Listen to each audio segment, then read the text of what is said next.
Hello, everyone. Welcome to the NACLQ. My name is Shinkari. I'm joined by Alama. We are in draft pick right now for the for Gentle Hearts versus Clown Gaming. You kind of see some rapid fire blind picks.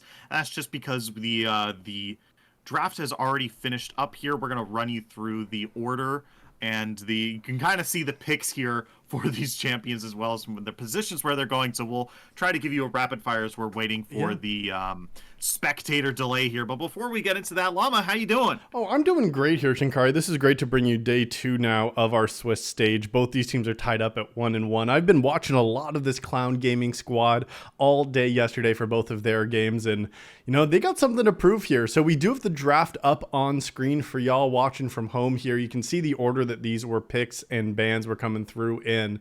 And yeah, we're seeing a similar Aphelios picked up in the ADC role for Paragon. That was something they found success with yesterday in game number 2. And we can kind of take a look here at the drafts, how it has unfolded. A lot of prio picks that we're seeing throughout the open qualifier. Yeah, I mean, these have been some pretty powerful picks as well. Like you're talking like the Aphelios, the Aatrox, the Xin Zhao. Across a lot of these games, you've been some rather powerful picks that we're getting here. So this is also like the meta that we've kind of seen. I mean, some different picks from what I've seen in the past, but this Callista, this Blitzcrank,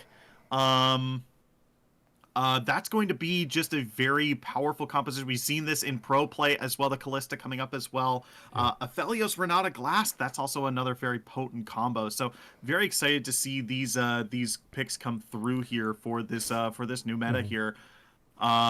So yeah, I'm definitely excited about this game for sure. The Azir has also been a great pick, but I don't want to go through each one of these and just be like, yeah, individually. That one's good. This one's good and that one's good too. I mean, we could dive into it a little bit here because I think when we see Gentle Hearts Gaming with the first pick Callista, we've seen it most commonly paired with that aggressive support of Renata, right? So I think Clown very much playing defensively, trying to counteract that deadly duo combo. That's why you see that lockdown for them. And then, if you're going to pair it with the cease and desist of Vi, right? That gives you your single target.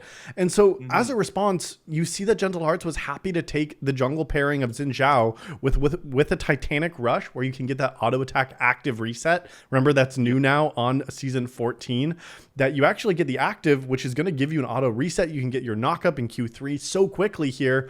And now you're starting to pick some immobility. So the Blitzcrank locked in. And I'm kind of surprised that you see Paragon happy to take an immobile carry into it. So definitely saying, I don't care much about lane here. Yes, you have the potent Callista Blitzcrank combo here, but Clown Gaming on red side, once again, that is a very susceptible bot lane, especially with the new bush changes there. I expect to see actually Clown Gaming get punished just a little bit there. And yeah, second half of bans, I mean, standard control mage, I feel like there's not much to say about the Azir Corki matchup. We saw that for feels like all season last season, right, Shikari?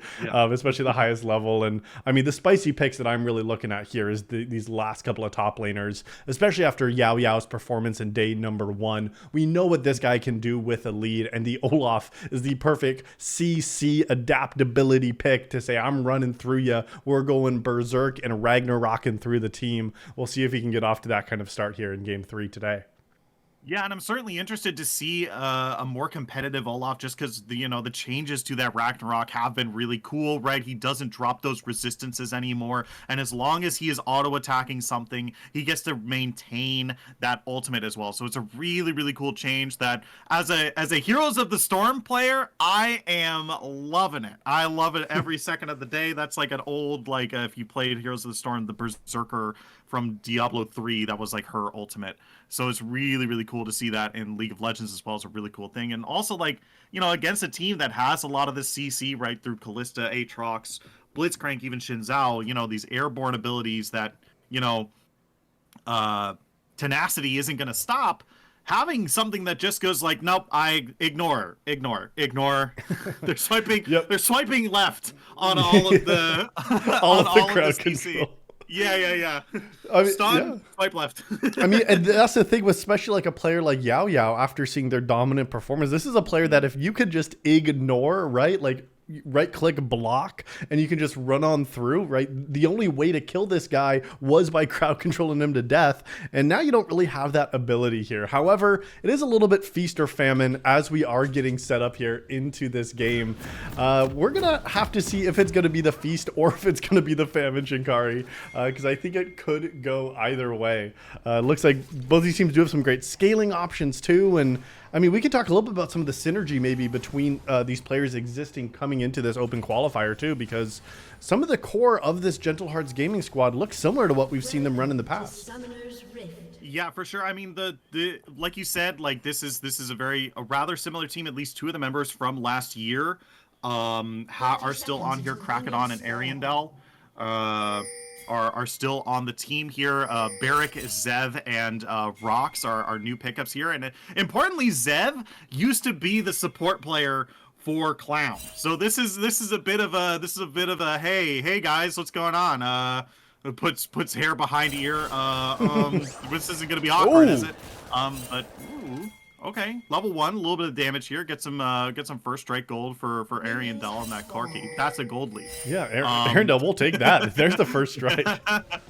Yeah, you're right about Zev though too, and when he did play on Clown Gaming, did play as a support instead of this AD. So actually role swapped here, so has enough understanding to play both roles at the highest level. And that's really impressive to see from a player, especially with a very auto attack mechanical champion like Kalista. You need to play lane very effectively here to find success, because going into something like the Aphelios, if you're not kiting well, you're just going to get out damage at that 3-item point from Paragon's Aphelios.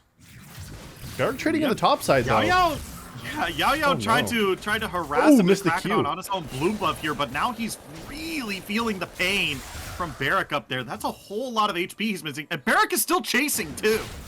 Barrick just zoning out, knows they have the advantage in the top side. Yes, Olaf does get more attack speed as they get lower in health, but I think that's maybe a little bit too much from Yao. Yeah, there are some cheese strats that you can probably do to like really get some big damage at this level 1, level 2 stage for Olaf, but like I don't think you'll be able to 2v1 an Aatrox and a Xin Zhao who's about to level up. Gratefully, Xin Zhao does seem to be pathing top to bot, so if you're Olaf, you're going to feel okay about seeing Krakodon heading toward the bot side. Meanwhile, Vi has actually opted to skip a couple of camps, but did get spotted out by that early ward from Ariandel. So some early jungle tracking coming out for Gentle Hearts Gaming onto this Clown Gaming squad does just give them a little bit more of this map movement. And when you are immobile and you're wanting to play the aggressive style in the bot side into this more scaling side, you need to really be tracking where this Vi is going to be on the map. Yeah, I mean, once again, Vi and Xin Zhao, both of these characters have been known in the past to just go buff gang. Yep. Right, and we're starting to see that a little bit from Vi here, and maybe that's because she might be looking towards the mid lane. But this is like some aggressive pathing from the Vi here that very could end up being a gank somewhere on this bottom half of the map here. But let's see how Vi continues her pathing here and see where she wants to be going. Vi seems to be actually doing a little bit of a reverse clear now. They were thinking that maybe it was going to be a 3v3 bot side. They do see now Xin Zhao on that bot side Tribush ward. But Vi's actually made a very smart call here to say we're not going to be able to contest the bot side. My bot lane is pushed in as this wave's coming into him. So I'm just going to play for the top scuttle. So really heads up play here from Diamonds, the jungler now for Clown. But as I say that, Rox is getting hooked in bot side, but will be no worse for wear, keeping all the summoners available. Yeah, and so now scuttles are being traded here. Vi's going to be picking up that one around the Baron pit here. So that's going to be real good for them. A little bit of better way in order to angle into that top lane, which is what it looks like where Vi is going right now. So have maybe some intro onto the Azir here. Blitzcrank comes out. The hook is good. The knockup is better. First blood, Ariandel. What a great hook from Rox, just being patient, letting Titan out juke themselves there on the Azir. Had the flash available, thought they could have the fancy feet, but fell nonetheless. Yao has to flash away, but the jungler is here, 2v1 on the top side. Yep, there's going to be the Q right in. The knockup is good, and the damage to follow that much better. Yao's going to be picking up that first kill up in that top lane there. This might be that feast that we were talking about. The ball is already starting to roll. And so are those axes getting that kill to the Olaf is a massive advantage in the lane. Crashing the wave forced Arundel actually to teleport up to the top side. Take a look at this lane swap now coming out here from these two members. We see Arundel in the top lane now, teleport to catch, and Barik after the spawn is in the mid lane. I don't expect this to stay in this lane because Barik has no shot into the Azir range from Titan, but at least you're not losing too much experience. So great heads up play, especially at this high level here, Shinkari. Great to see that these teams are effectively moving around the map to at least mitigate some of the losses. Yeah, and this also gives them some decent AoE damage onto those grubs as well, which they're on top of right now. Look at that. That's already 2 down. No contest from Vi, who's on the dragon here, and this is a very important buff for this first half of the game here. That's really big. Those void grubs are so good. Yeah, and they really make a difference at the 5th and 6th one, right? Yes, you get the 3, so you get some of the damage over time to the enemy. But wait, let's pause for a second here. Diamonds tries to get on the rocks, but hooked in. Yeah, they've already taken so much damage here. Ignite is ticking, but they're going to be able to get away. Zev and Rock's not able to follow up, and no jungler in sight just yet. But this does mean, and we can see already Krakenon taking advantage of this. He's taking everything. He's taking everything in this jungle right now. This whole top half is his. Vi's going to go her way up there and see nothing left. So this is going to be just a real bad spot for Vi to be in right now. Yeah, Vi, yes, you do get that first Infernal Dragon, but it's not going to mean too much quite yet here. Our spectator is bugged a little bit. It's not going to be another Infernal spawning second. But like you're saying, the grubs are so good. Paragon is hooked back though under tower. Yeah, it's already incredibly low here. Zev looking for a little bit more. Those spears are stacking up here. Nostalgia Lee taking a whole lot of damage here, but looks like they're just going to have to back up. Zev still trying to fish for more, but can't quite find it. They're going to back away, back off of this, and give some lane space to the bottom, to the blue side. And now you have to give so much respect, even on the return. Oh, Nostalgia Lee did stop their recall. Rox was looking for something, but Paragon used both summoner spells here, Shinkari. So yes, you got to give up lane state now, but now if you land a hook, if Rox 908 can land one of those little rocket grabs onto Paragon here, it's going to become very scary. Yes, you have the bailout as an option. The hostile takeover will be coming in one more level, but you still are pretty spooked out here now as Paragon. That's why they went these tier 2 boots coming off of that first base. That's going to give you some movement speed to at least try to have some fancy feet in the bot lane. They're looking good, the Berserker's Greaves. Yeah, it's a decent item to buy, especially if you are, you know, a little bit behind in terms of the lane, and that is starting to happen a little bit here. Kalista was able to back with a little bit more of an advantage. And obviously you can see it right here, goes back with a recurve bow and the Berserker Greaves. So that little bit of an advantage is just starting to eke its way out for here. So look at this freeze that was set up now too, Shinkari. That was my no. Zev had some great analysis of this lane state because Paragon just tried to shove and crash the wave on that reset timer, but Zev got back in time to hold it. So now look at Paragon. Paragon is so just stuck here. Has nothing to do in this lane. Cannot walk up. Does not have summoner spells. Knows they're on the ward. And with Nostalgia Lee in the mid side, it is just sit back and wait for the wave to come in because Paragon knows they cannot step up. Yeah, and this also means that Nostalgia Lee just can't roam, right? Like, a lot of times, successful supports will just be like, all right, first back, let's see what I can do on other ends of the map. But now, they're going to have to be worried about what's happening on the bottom lane here, because that's an ultimate coming down. Knocked into the air. Nostalgia Lee taking a whole bunch of damage, but now they're safe underneath the turret. Diamonds coming in from the river here. They don't exactly know what's happening. They could be able to do something, but they are long gone. I think it was spotted out by maybe one of the wards around mid lane here. All right, Rock's still looking for something. Just throwing out some wards. Might actually spot out the Vi now, but looks like the calmer waters down to the bottom half of the map. Did survive. Nostalgia Lee now burning a flash of their own. That's a 5-minute timer to take advantage of now with Renata not having that getaway button available. But level 6s are coming in for the bot lane now. Across the map, everyone is at least level 6. Now with these ultimates available, the options open up even more. Void Grub's less than a minute till the second spawn. We mentioned this earlier, Shinkari. Yes, the first 3 are good, but the next 3 are what matters. I want to see if we can see Gentle Hearts Gaming looking to secure at least 5 of the 6 grubs, and even Blitzcrank maybe at least opening up through the mid lane here. We'll see with the prio that Barik is getting Will they be able to take all 6 of these little Void Grubs, get those double Void Mites, and seem to be well on their way to Yeah, just that's that. 4.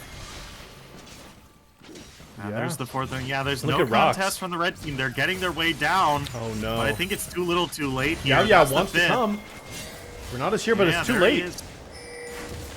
Yeah, he's positioned. There's the smite. I think it might just be... Yeah, I think they might just look to... Oh, that's a World Ender, though. There's the chains. Now might be in some trouble. There's the hook. There's the Ragnarok. All right, and that's one ultimate down for the Olaf on the top side of the map. But once again, 6 Void Grubs. That's where it is. They got the big money. It is 30 seconds till the next dragon, and this is a very smart setup now from Clown Gaming. They are getting the vision and taking first move in the bot side jungle of Gentle Hearts. If you can look for your own pick now before the objective, that should secure the second dragon and at least get them starting on that soul stack. But with just moments until this dragon spawns and resets already coming through, it looks like it is Gentle Hearts saying, we don't even need to play the second dragon. Let's just try to get Yao Yao off this top wave. Yeah, they're doing a pretty good job. They're diving really deep for this, but I don't think it's going to be as successful as they'd like. The wind has not become lightning. So it looks like there's going to be a Hex Tech Drake being picked up here for the red squad. Here, Frozen package Titan delivered. Yeah, there's the the hook. Emperor's Divide there. Hook not going to land either. Frozen Titan surely showing us the Shurima shuffle. So that's going to be a real Zev good might job be in by trouble them here. now. But Diamond in the bot lane. Zev looking for something. Going to be able to land those spears. But we're hopping all over the place here. Diamond's going to be able to get out safe. Barrack, meanwhile, in the top lane. Krakenon's back. Us for free. There's Krakenon. The wind. Once again, not lightning, but that's not good enough to stop the damage from Barrack, who's going to be able to survive too in this top lane. So they're going to be able to kill Yao Yao and grab this turret as well. That is really real bad for this Olaf on this top lane here.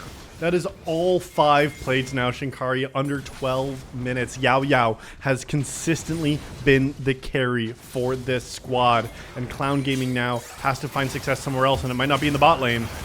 Yeah, Hook, there's the combo, but there's the ultimate from Renata Glass. They might be able to turn this around here. There's the big blue ultimate from Aphelios here. A lot of damage already coming out. He's trying to get that long-range damage with the green gun. There's the Q. There's the damage. He's going underneath the turret for it, but here comes Xin Zhao. He swaps a flamethrower, is able to get one, but Zev is alive by the skin of their teeth. Assault and Battery coming through, going to be able to grab it. Cease and desist. That's going to be able to grab it. Diamonds picks up 2 kills for the red squad. Going to be able to make out with their life, but it's 2 for 2 down the bot lane. Flash dash. Krakenon is on a killing spree, and that's going to be the 3rd kill down in the bot lane. That fight went back and forth. Paragon, this time with the summoners available, used them aggressively. Almost fell without getting anything for it, but gratefully did secure the kill onto Rocks, and they know that the bot lane has to be the point of pressure for Clown Gaming. Paragon felt like they had to make something happen here, and Yao Yao, after seeing this transition down from Barrack, means they get some solo time in the top lane on this tower themselves. Yeah, so this is going to be a little bit of a sticky situation for basically this whole red squad here. Like, they are just not having a good time, and even Zev can show up into the top lane. There's no Look at tower. what they're doing. Yeah, there's nowhere to go. Yao Yao, no. Look at all those spears. He hasn't even pulled them out yet. Here comes Diamonds, but can they save the Olaf? They're gonna pop the ultimate, but Zev. Yeah, okay. Trying to use the minions there to try to eat closer, but was not good enough. So close, but not even Yao Yao is safe up in this top half of the map with no turrets. Speaking about people not safe in the top side, it's Diamonds now forced out of their own jungle and have to secede the red buff. Look at this, 4 members from Gentle Hearts Gaming getting pressure in the top side 15 seconds before the Rift Herald spawns. Barrack has teleport available and is getting some more juicy alone time with the tower in the bot side. Hook top lane though. No. There's the Emperor's Divide, gonna get frozen time. Gonna give him a little bit more space. These hooks from Rocks have been on point. And now, 3v1 bot lane. Barrack might be in some trouble here. The Chains are gonna pull Nostalgia Lee back here. They're gonna get that 3rd Q. They're rooted up by Aphelios. It's the Super Smash Brothers Ultimate. Everyone's here. Nearly the whole red team is down in this bottom lane for Barrack. They're gonna be able to pick it up, but look what they're losing in response. They're gonna get some damage onto this tier 2 here. I don't even know if they're gonna be able to secure that tier 1. They're also losing the Rift Herald. This was unfortunately the play that Clown Gaming had to make, right? Yes, you're losing the Rift Herald. The whole top side had to be seceded. I at least like to see that there is a proactive response across the map. They did get the kill onto Barrack, but now Yao Yao thinks that it's free time in the bot lane, but it sure ain't.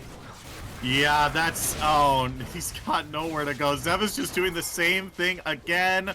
Pulling out the... Yeah, he didn't even rip out the spears. Just one more auto is going to seal the deal for the Olaf down to the bottom lane. There's just nowhere for Clown Gaming to be on this map. Their name might be Gentle Hearts, but they sure aren't being gentle with the hearts of Clown Gaming here, Shinkari. In this 1-1 matchup here in the Swiss stage of the NACLQ, it is still at a point where it's not over. We still see a gold lead of nearly 5,000, but Gentle Hearts Gaming seems to be getting the better of this Clown Gaming squad, at least through the first 15 minutes. Yeah, it's going to be real tough for this next bit of time here, because this gold lead, nearly 5,000 is the difference between these two teams here, and this is a gold that you can come back from. This is a gold amount that you can, but it's looking really tough, right? Like with this Rift Herald about to be used in one of these lanes for a tier 2, maybe more, right? Like they're poised to get a lot of gold here, maybe even some kills. There's the hook coming out. Nostalgia League gonna throw out the ultimate across, but it's not gonna land onto anyone here. Good dodge away. They might have the inside track onto this Earth Drake here. And yeah, that's a lot we can say about this. Yeah, and part of the reason why it's so hard, I think, Shinkari, is looking at the carries that have been drafted by Clown Gaming. You have picked in Azir and you have picked in Aphelios. These are not champions that are going to thrive on one item, right? Both of these champs, only one item completed plus boots, and this is not where these carries are going to shine for Clown. However, your early game was the Olaf, right? That is what you wanted to see be successful early here, and now we're past that, and unfortunately coming into a deficit now. Has to be on Paragon to play this well, but already they're in trouble. Will be able to ghost to safety, but Paragon, these next 15 minutes are pivotal for the ADC of Clown Gaming. If they can accelerate into 2 or 3 items and still be on parity, I think it becomes a little bit less scary for this Clown Gaming team. Yeah, and I mean, luckily for Paragon, a lot of the tension has been on Yao Yao this whole game, right? He's drawn so much attention, but Aphelios just hasn't really had a lane that he can kind of sit there, safely farm up and grab those items that you've been talking about, Llama, here. Like, it's just really comes down to that. Like, is Paragon going to get the time? Is Paragon going to get the space? And maybe he gets the space, but maybe he doesn't get the time. Absolutely. There does have to be a lot to happen correctly now, I think, for Clown Gaming. And the more time they do get, the better. But like you mentioned, let's take a look at the space that's been taken. 3 towers have been slain by Gentle Hearts Gaming in response for only 1.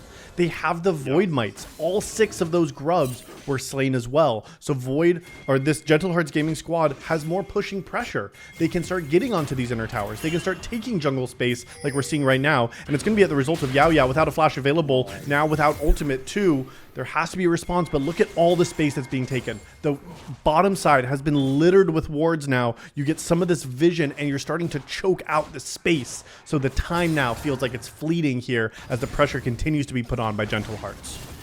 Yeah, and it's real good play by them too, and that's just insanely good how much they've been able to just walk into a lane and then immediately command that kind of positioning here. As we get, here comes Shelly, one charge, but no one's driving. Yeah, no one's driving, so I don't think they don't get the. Yeah, okay, there they go. They're the mites. They're the little guys. Yeah, those auto attacks do make a big difference, but that would have been like 11 mites just by taking the drive there. But I guess they haven't passed their driver's test here, decided to just let Shelly do her own thing there. And I think they were listening too much to Double Lift on the LCS cast yesterday. Yeah, driving it's a bait. I mean, they sure did pick the Lucian. Yeah. So at least they know that that's the bait too here. Arendelle might be actually getting baited by the chickens, but will just jump on out to safety. Yeah, and so you're getting inner towers, right? So got to continue to give credit to Gentle Hearts Gaming for putting the pressure on. As you said, they can walk into a lane and just command the attention and presence from the enemy. And a lot of that has to do with rocks on this Blitzcrank in this game, right? We have seen that Blitz can land hooks and will if given the chance to. And so just by, you got the Moby boots and now you have that Trailblazer as well for Blitz. You're just running around. You walk on up and everyone is starting to panic and starts trying to shuffle their feet to not get hooked with that rocket grab. Yeah, and Blitzcrank is the tier of champion that once this champ is picked, you know, you're not playing League of Legends anymore, right? You're playing Blitzcrank. Yeah, right? you're playing Dodge the Hook. Yeah.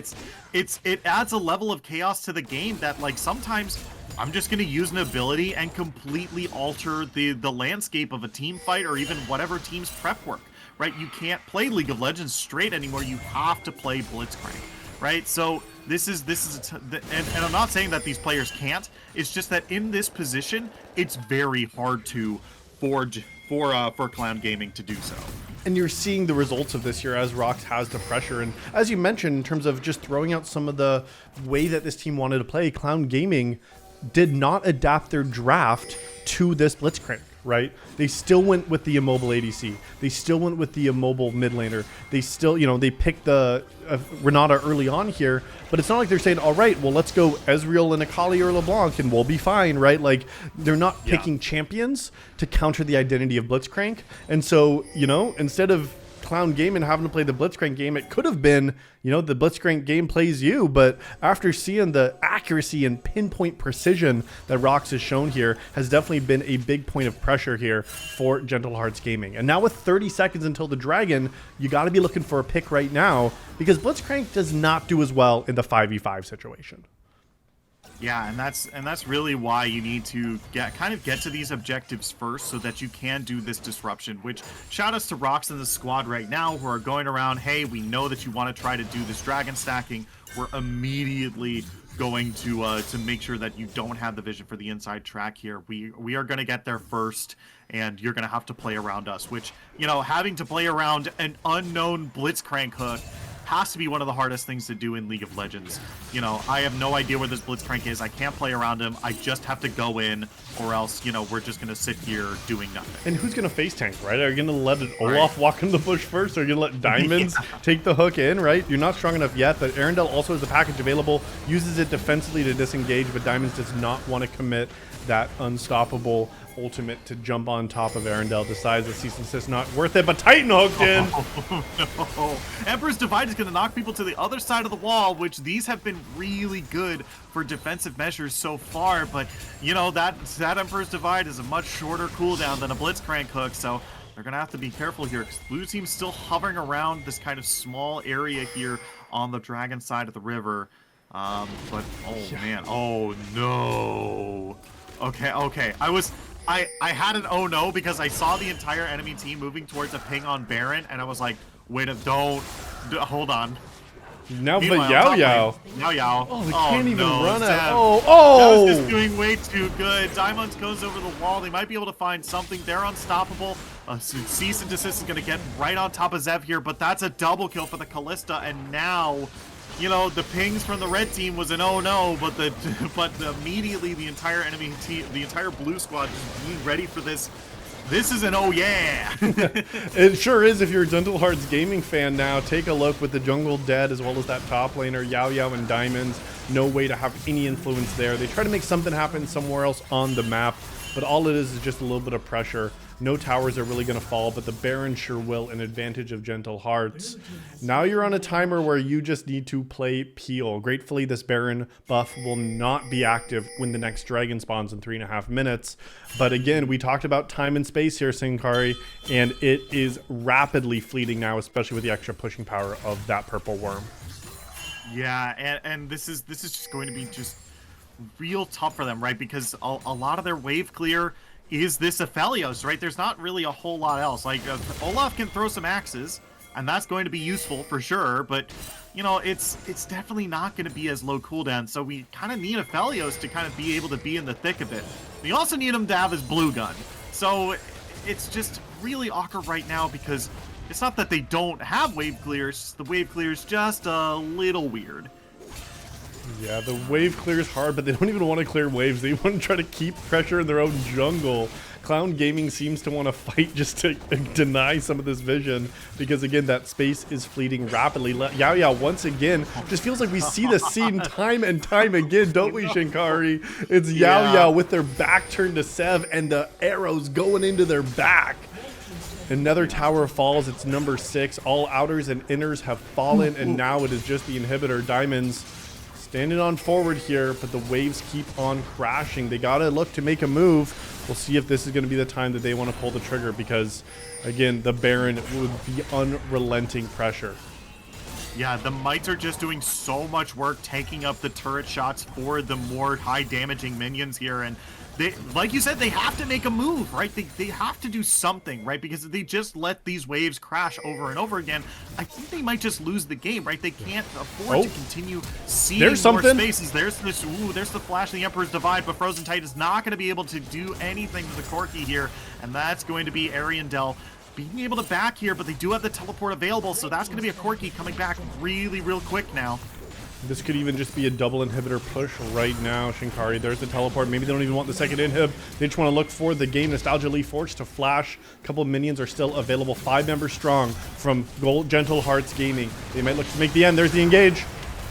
Yeah, the Shinzao ultimate is going to be able to knock Daimons away. The Berserk only lands onto Ariandel, and that's good news for the blue squad here. Hook onto the Renata. They're going to be able to find the last kill. 3 members of the red team still alive. Paragon with blue and purple, not the team fighting guns you want to see. He's going to fall as well. So Nexus is now exposed. Blitzcrank finds a kill on the buy, and Yao Yao, who's been able to carry them in the past on Jax, now struggling on the Olaf, is now going to not stop them, and the game is going to go over to Gentle Hearts. Gentle Hearts Gaming got the early advantage and did not let go to that pressure.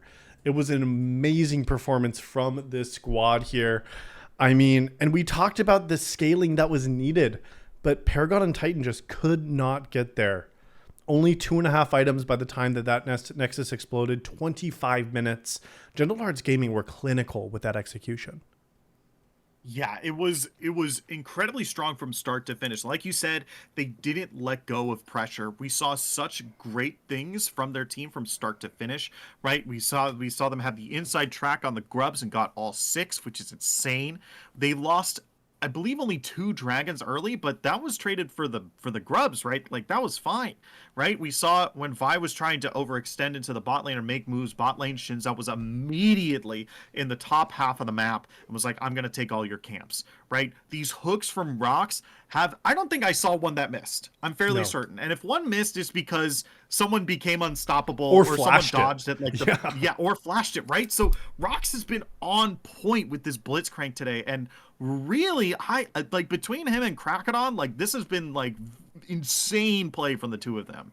Yeah, and it did feel like because you picked scaling carries, Clown Gaming was on the back foot the entire game and just couldn't find a window. Like, you had a Olaf in your top side that just couldn't commit any pressure. 90% of the game, Olaf had his back turned to the Gentle Hearts Gaming bot lane, right? Like, we saw that this Olaf just could not press forward, could not use some of these aggression, and some of the moments that they have just wasn't given to them by the Gentle Heart squad. And I think that's really part of the reason why Clown Gaming struggled. They weren't able to play the aggressive game they wanted in the top side. Yeah, and this was like I think you've already driven it home, right? Like they didn't really adjust their picks and bans to play around this Blitzcrank. I don't know if disrespect is the word that I want to use, but they definitely were like, hey, we see the Blitzcrank, we're going to lock in Aphelios as our last pick for phase 1, and that's when you got to be like, hey, like, I know Renata and Aphelios play well together, and they're going to scale real well together, but maybe opting for just a slight change might do some real good here. But, it's at the end of the day, we're getting into shoulda, woulda, coulda, Well, gratefully, both of these teams still do have more chances available. This was just round number 3 in the Swiss stage. After this match, we'll see Gentle Hearts Gaming moving up to 2-1 here in the standings. Meanwhile, Clown Gaming will fall to 1-2, but the advantage for both of these teams is they're playing someone at the same standing as them. So Clown Gaming will be playing an opponent who's also taken 2 losses themselves, and Gentle Hearts might be having a tougher match in the higher bracket now. But we'll have to see what happens here in round number 4 of the NACL Open Qualifier.